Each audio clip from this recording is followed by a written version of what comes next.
As it is the court, my lord.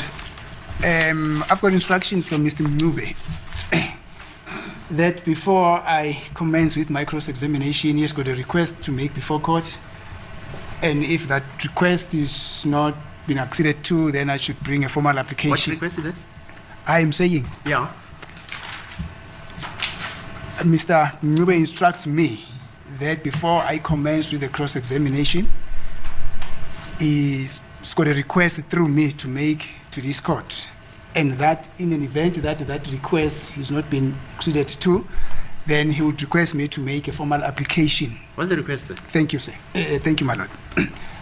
He is requesting that even before I start to cross-examine this witness, that he be allowed the opportunity to be taken to a dental surgeon for dental examination based on this late information that the state is coming up with now. He requested that if the state were to take him to a district surgeon, he will also request the permission from this court that he should also be allowed to be examined by a private dental surgeon, which he would try by all means to pay from his own pocket. And I fully agree with him in that regard, my lord, because this is information that simply comes in the process. When the case has gone on for almost 2 years, then we are confronted with a picture of this nature. We are unable to proceed with the cross-examination pending the investigation of the authenticity of what is being beamed there and of what accused number 3 is being confronted with. And there, ladies and gentlemen, Mthobisi Mncube, Prince Mthobisi Mncube, comes up with his instructions, which are non-negotiable, aka there is no cross-examination proceeding from this point forward with Mr. Mabasa, because first and foremost we have to address the big white elephant in the room, the allegations of me having a gold tooth. I've been silent for too long about it. I have had enough of this allegation. I have never had a gold tooth. I've been saying this. Where is the state coming up with this nonsense, this gibberish, this hogwash? I, Prince Mncube, demand, or rather instruct my advocate to stop all proceedings. There is no cross-examination that's going to happen on my watch. I am no longer in solitary confinement. I am of sound mind when I say do not proceed with cross-examination. However, do ask my lord if he can humbly, graciously allow that he see and be taken to a dental surgeon for dental examination based on this very, very late information and assertions by the state that they're coming up with now. And he also requests that the state, if the state were to take him to the district surgeon, okay, aka friends of the state, he will also request permission from this court that he also be allowed to be examined by a private dental surgeon, which he would try by all means to pay from his own pocket. The word try there for me stands out like a big, huge red flag. And the state is going to use that in their arguments. Hello, Mzansi. Welcome back to Mzansi Unfiltered. Thank you so much for joining us. Let's just go ahead and hit that like button right away. You already know I'm going to deliver some premium content for you with regards to this portion of the SENZO MEYIWA trial. And we're going to analyze this. We're going to break it down. We're going to tear it apart. And then we're going to gather inside Pagati within the comment section to make sense of all of this. First of all, I love this. I love this when an accused takes action. Because at the end of the day, Mnisiwe Mvula is not facing life imprisonment charges. It is you, the accused, inside the dock. So you must stand up for yourself. You must give those instructions. That is why they always say, when you're arrested, you have the right to remain silent, or anything you use or say. The grey cardigan, the grey hoodie, the gold tooth insertion will be used against you in a court of law. Now, here's the thing. He says, no, take me to a doctor. I'm going to somehow pay for this. I don't even trust the state anymore. I do not trust the state. I don't want. Okay? I don't trust the state. If you assign me legal aid to go to those state surgeons, no problem. But I also want to also go to my own surgeon. Like, let's not delay this. Let's not drag this out. This is what I want. I love that he is also endorsed by his advocate. Okay, Advocate Mnisi Wemvula, the Comrades Marathon bronze winner. Okay, now what's gonna happen next? Woof. Good evening, guys. Let's watch the rest of the video. We'll break it down together. But what is sad is that he's right. It's been 2 years, and only 2 years in is the state coming up with this gold assertion, and that is now presently beamed within the courtroom. But then the question becomes, where is Longway's foot? Where is the same amount of attention to Longway's foot? But we are not there. Let's continue listening on. I'll be back with the rest of my commentary. He further says, my lord, that I should mention that he does not think, and I share the same sentiment, that this request would have a prejudice on either the state or my colleagues on the side with regard to the time or the term that is going to be said, that application will be of a time-wasting nature. This is a genuine request that is going to do to the core of his defense.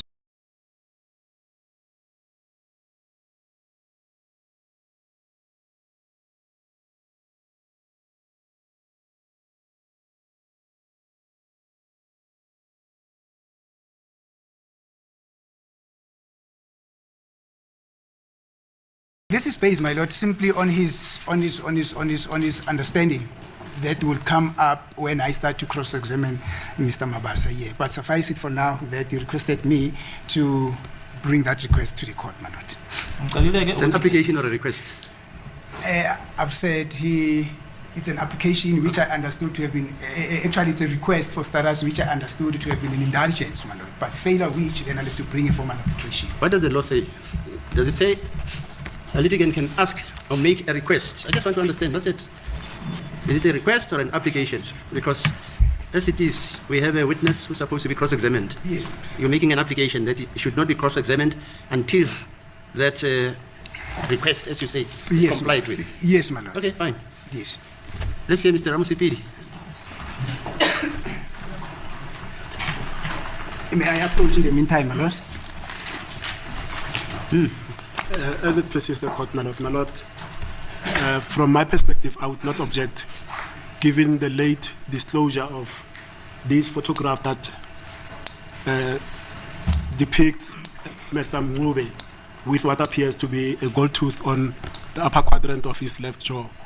And given, So you support the application? I'll support the application, my lord. Ms. Simwa. This is my lord. I do support. I support the application, my lord. Thank Ms. Msololo. Yes, my lord, I support the application, my lord. Doctor, It's there's a an good application. What is your view? We oppose to the application, my lord. Yes, I mean, we are busy with the state case now. If then it is the version of accused number 3 that he did not have a gold tooth, then he must put it to this witness. And then if he wants to have that done, he will do it during his case. Is that what the law demands? That's correct, my lord. No. You see the problem with this case, with this court, people talk about the law, they don't quote it. Me, when I talk about the law, Mr. Ngumalo, as you know, I quote it. And this application, I'm prepared to listen to it. But, you know, the law says, if you are bringing an application, Ms. Mshololo, Ms. Ramsipi, you know that. You must bring an application supported by law. In South Africa, the law which is applicable in civil matters, criminal matters, starts. The Constitution says we can even listen to the laws in America, Australia, France, Germany, Canada. As long as that law, we don't have it in South Africa, we can utilize even foreign law because our Constitution allows us. And further, because we were colonized by the British and at some stage also by the Dutch, we've got Roman Dutch law which is applicable in South Africa, and we also have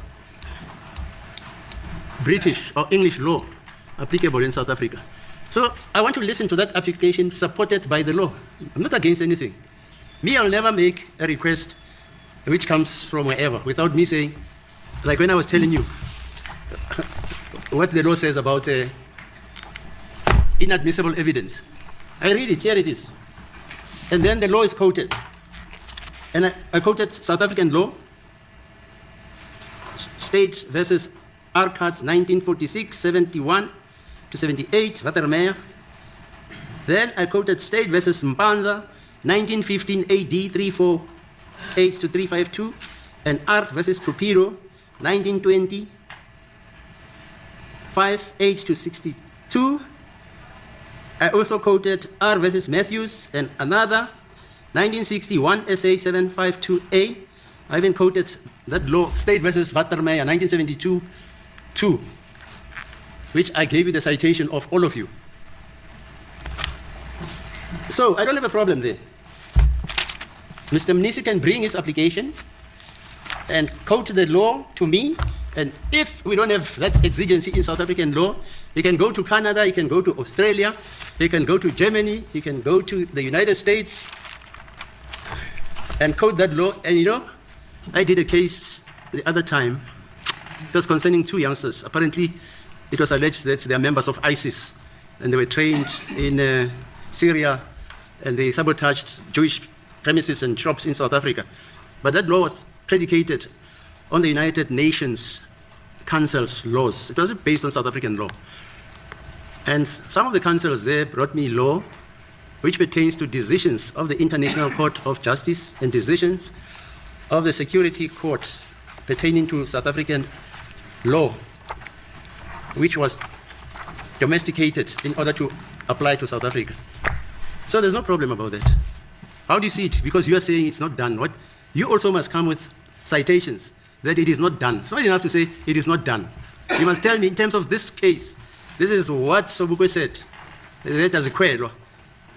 And then this is what Mandela said, etc., etc., etc. No problem. But you can't just stand up in court and say you're making an application, because this court wants to be educated. If there's some law I don't know, I would gladly want to be educated on it, because I've done 55 years of criminal law in courts throughout this country. It's a unique application, this. I've never ever had it. And I'm not saying it's not sustainable in law. Okay, can you interpret that? My lord always gives a hint of his ruling before the applications are even placed.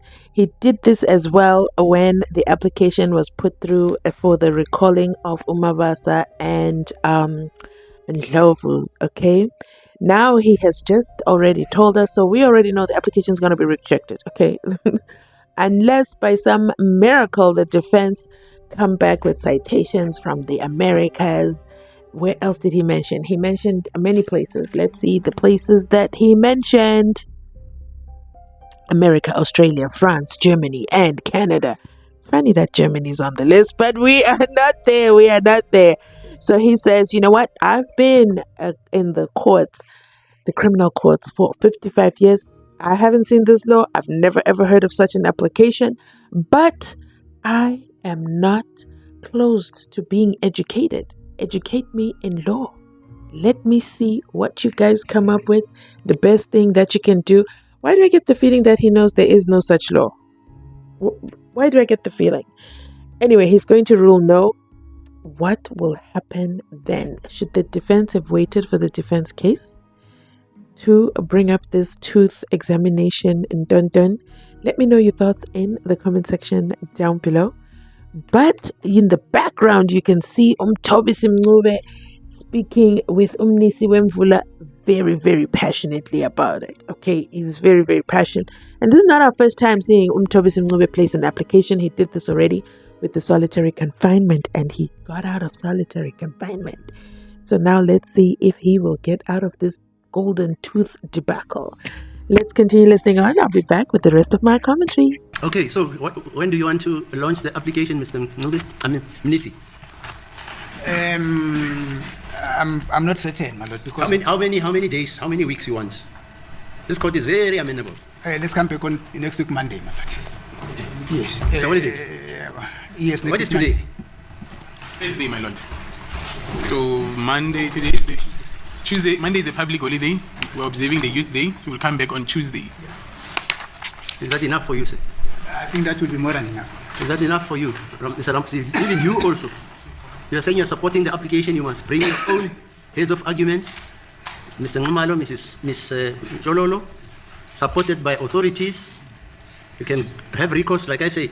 What section is our constitution? Section 20? What? Doctor. Which says you can quote international law? Our constitution. Yes. Do you know that? Okay, yes, my lord. We will be ready to argue the point on Tuesday as well, my lord. I'll give you 2 weeks because No. I know what it entails. I read, for instance, you can ask this gentleman. If he fetches for me, ask him. English authorities on points which I go through when I have to address you guys. Like this, I quoted an Australian case. So I'll give you 2 weeks so that nobody says, No, my lord, there's recess. I think Tuesday we'll be ready to address the court with even international authorities.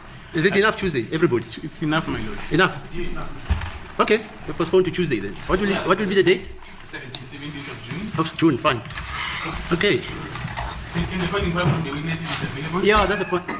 No, but will you be available? Maybe they're going to take the whole day addressing this court on the law. Are you with me?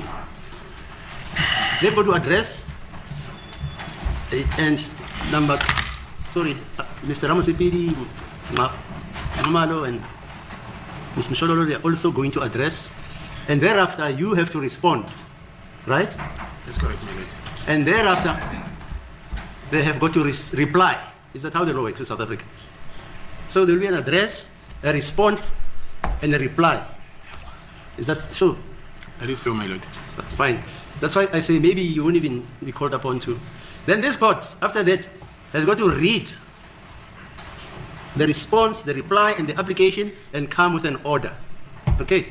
So maybe it's unfair on the witness to come. Unless you want to listen to the arguments, fine, no problem. But I don't think on the basis of what I'm anticipating will happen, you will be called to. Because the decision can go either way, I don't know. It may be that Mr. Mnisi comes with a law supporting what he says should happen, then we will have to adjourn, then a dentist has got to be instructed, etc., etc., etc., etc. Maybe the state also would want to instruct their own witness, who happens to be either a dentist or whatever, to consult with him. That's how I think it works. That's why I say this period is short. Aren't you going to want to consult with your own dental? Because this is unusual. Here, the accused wants to cross-examine this witness because he says this evidence was never anticipated. And if it wasn't anticipated, maybe the state also wants to instruct its own dental. And I've been sitting in this court for about 2 years. I remember it took us 1 year to listen to the evidence of a ballistic expert called by the state. You remember? Mangena, yes. Not Mangena, Peters or whoever. Oh, Peters. Remember, the first one, they said he's in Italy or Uganda, whatever. Then ultimately, the second guy became available. It took us a year, Mr. Muhammad. Am I correct, sir? Yes, Took us 1 year, minimum. minimum. Yeah. So, my lord, the witness can be excused for Tuesday. We'll come and argue, and then we'll Then you let him know. let him know. Is it okay, sir? Yeah, it's okay. Okay, then we'll start adjourn until Tuesday then. Not Ngumalo and Mshololo catching strays for agreeing with the application, for supporting the application. And my lord says, because you support it, you too present head of arguments, and I want to see the citations. And he says, well, Nisi said, no, we'll be ready by Monday. But, technically he didn't remember Monday's a holiday. Sibanda said, no, it's Tuesday. Something about Monday. Okay, Sibanda really wants that Monday holiday not to be disrupted. You know what else he doesn't want disrupted? His recess period. If there's one thing the state and the defense will agree upon without hesitation, is recess. Okay, they are not interested in cutting that out because my lord said 2 weeks to go and prepare. I know what this entails. I know the amount of reading that has to be done. You need about a 2-week period, and they all said no, we'll be ready Monday. Was that too soon? Should they have taken more time to prepare for these citations that my lord wants? I'm going to say no because we saw it in Judge Ndim's courtroom. Okay, Judge Ndim also kind of had a very similar exercise. He wants those citations. He wants you to even send them to him ahead of time before court resumes so that he reads them and has them all ready and open inside the court because he has a computer in court. Okay, he's not like our 55-year-old judge. And he has all the tabs open of all the citations. Then he listens to the arguments and then everything is right there. So, I don't think that they're wasting time. I don't think Mncube is out of his rights to ask for the time for the adjournment and to stop all proceedings with Umabasa. Wow. Let me know your thoughts in the comment section down below. If you don't know who Judge Ndim is, because I always get this comment as well, Judge Ndim is Judge Nathan Erasmus, who is the judge in the Jocelyn Smith kidnapping and trafficking trial over there in the Western Cape. That is it from me today. If you've made it this far in the video, remember to like, comment, and subscribe. Don't forget to hit the like button. Don't forget to share. And most definitely, don't forget to come into the comment section and let me know your thoughts. Thanks for watching. I'll catch you on my next upload. Bye.